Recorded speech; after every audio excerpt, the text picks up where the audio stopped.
Mana ko'pchilik oq dog'lar bilan murojaat qilgan bemorlarga kompleks yondashuv qilib, davolab, ularning oq dog'laridan bartaraf bo'lishiga erishamiz, lekin shu bilan birga ba'zi bemorlarga oq dog'larni yana qaytalanayotganligini kuzatyapmiz.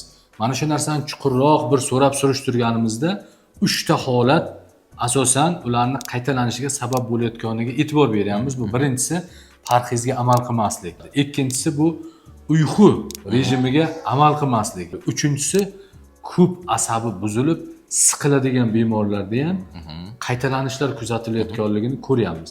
Mana shunday holatda qanday yondashsak bo'ladi? Mana shu hujayra darajasidagi davolash metodikamiz orqali bularga yana ham chuqurroq yordam bera olamizmi? Nima tavsiya berasiz?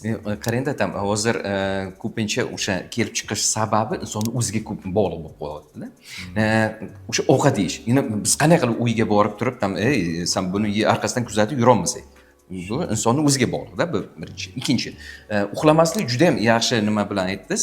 Agar inson shu uyqu rejimiga charchoqlik bilan nima qiladigan bo'lsa, gipotalam sistemani, demak, sentralniy organ endokrin sistemani faoliyatini buzadi. Chunki melatonin faqat shishkovidное teloda, o'sha nimada turetskiy sedloda o'tirgan o'sha shishkovidное teloda faqat sintez bo'ladi. Uchinchisi tam asab dedi. Inson qachonki ko'p o'sha nerv chiqayanga ko'p asab qilaversa, bu degani juda ham ko'p miqdorda epinefrin, adrenalin, kortizol ishlab chiqaradi. Bu sosudlarni sujit qiladi. Endi представить qiling, tam qachonki qon tomir torayib qoldi. Endi qon tomir torayib qolgandan keyin oziqa, kislorod, kerakli elementlar melatonin ishlab chiqaradigan hujayralarga yetib bora oladi.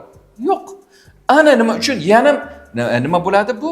Sabab bo'ladiki, tam oq dog'larni birinchidan tiklanishi uzayib ketadi yoki bo'lmasa qaytalanishga olib keladi. Shuning uchun bu 3 ta rejimga juda ham inson o'zidan kelib chiqqan holda buni ответственностьni, javobgarligini o'zi bo'yniga olib turib, mana shu 3 ta narsaga, demak, parhezga, uyqu, dam olishga и обязательно stress, asabga e'tibor berishi обязательно kerak bo'ladi.